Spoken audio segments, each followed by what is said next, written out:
The trove of classified documents leaked to social media that came to light last week has revealed information that the U.S. and its allies would rather have kept secret.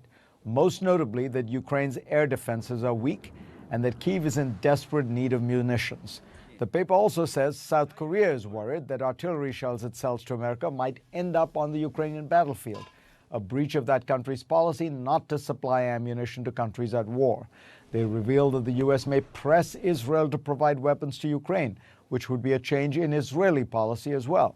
And there's undoubtedly information in the leaks that Russia can use against Ukraine. So what will the military fallout be, and what effect is all this having on the United States diplomatic relations? Joining me now is retired U.S. Army General Mark Hertling and David Sanger. General Hertling is a national security and military analyst for CNN, and David is a White House and national security correspondent for the New York Times and also a CNN contributor. David, let me start with you and just set the big picture. What do these documents reveal? What was the most striking things to you when you read it? Well, as soon as I saw these leaks, Fareed, the first thing I was thinking was, how does this compare with the famous leaks of the past? The Pentagon Papers or WikiLeaks or the Snowden revelations of just about 10 years ago. And the answer is that those were much bigger leaks, but these are much more current. They're very tactical. Some of the documents are 40 days old. They're from the end of February through, say, early March of this year. And so some of them are very damaging because they tell the Russians what it is that the United States is worried about immediately.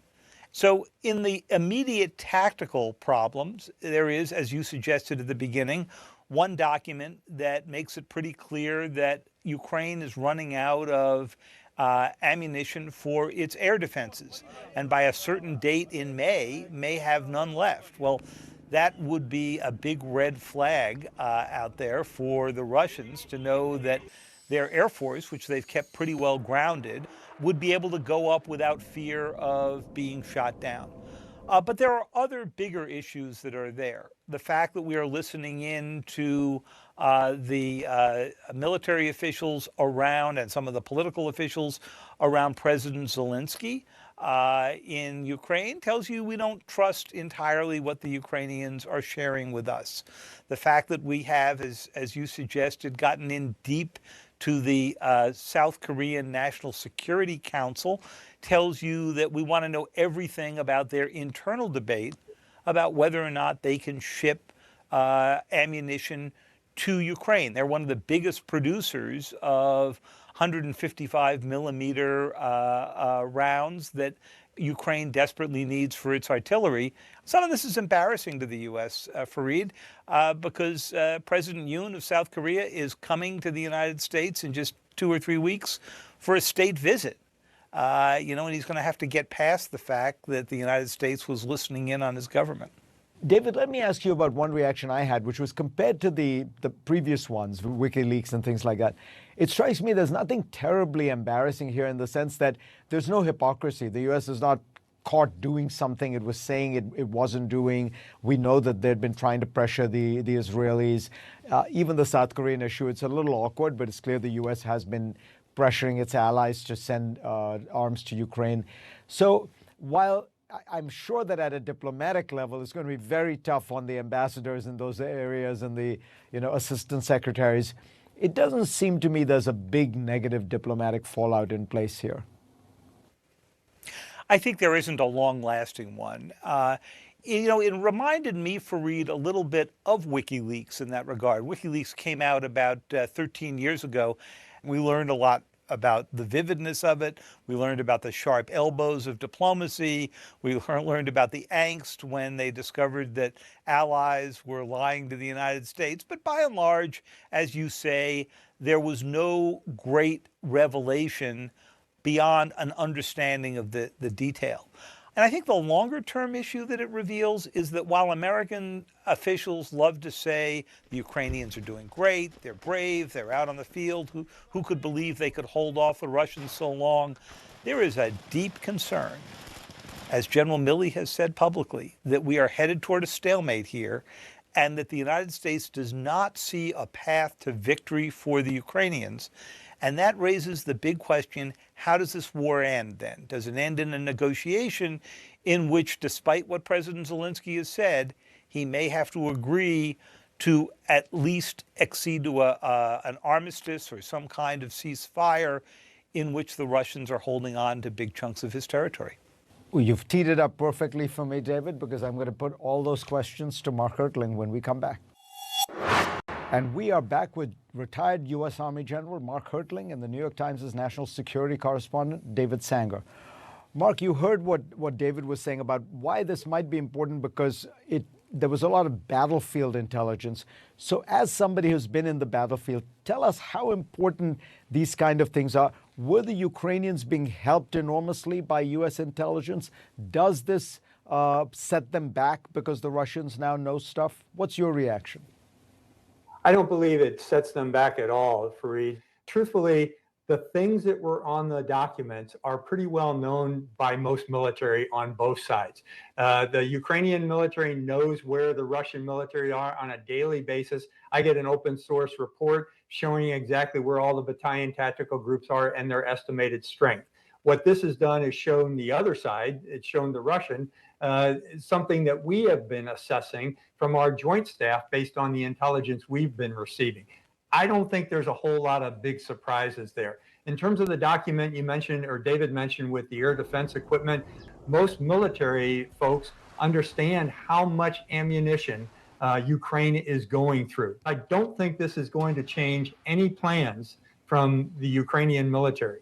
I've always tried to put myself in the place of what would I be doing if I were a Ukrainian general right now. I've got to do several things. First of all, an intelligence preparation of the Russian battlefield to find out what they're doing and where they're at and where I can attack. Number two, incorporating all the bevy of new equipment he's received from both the U.S. and all of the NATO nations, and how to coordinate that into a combined arms operation.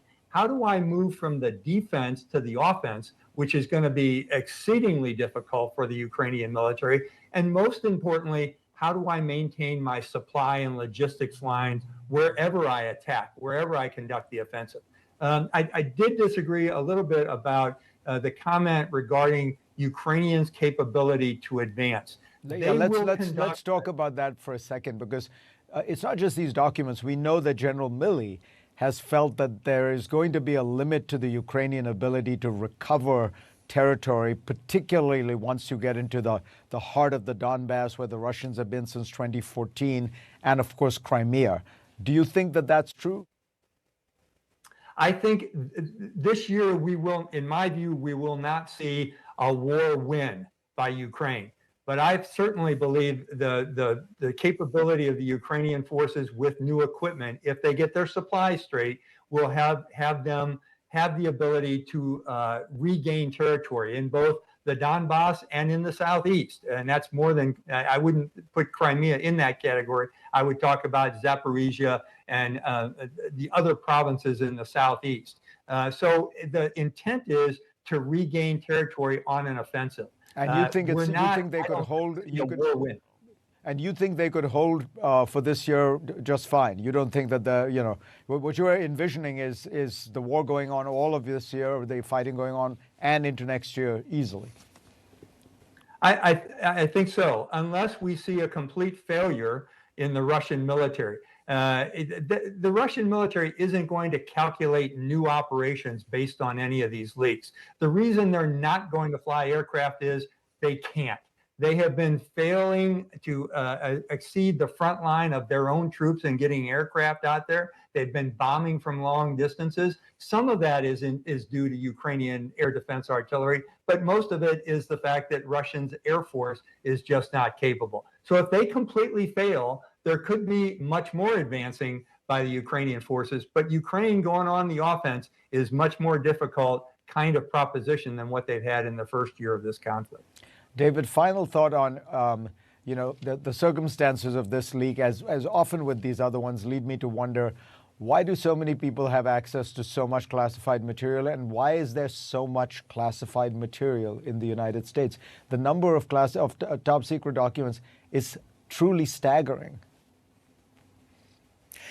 It is. And so I think one of the long-term consequences of this, Fareed, is going to be yet another rethink of our classification system.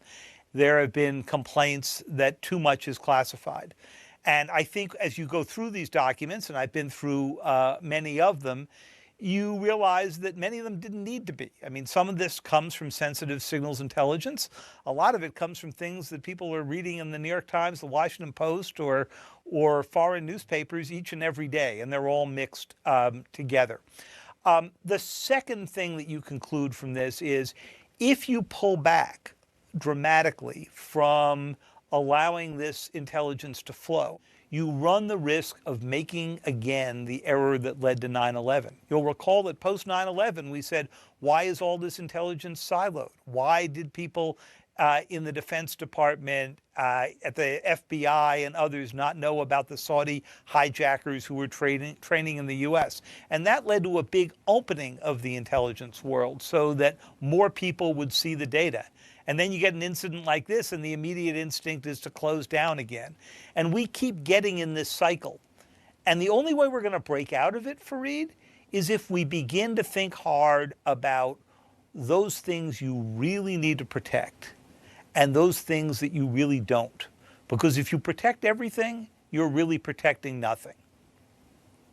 Thank you both. And Mark Hertling points out most of his analysis is using open source data, which has been, as far as I can tell, as good as the government. So on that note, Mark Hertling, David Sanger, thank you. Next on GPS, the journey through one of the world's most dangerous migration routes as chronicled by a CNN reporter. It is totally fascinating stuff. You will not want to miss this.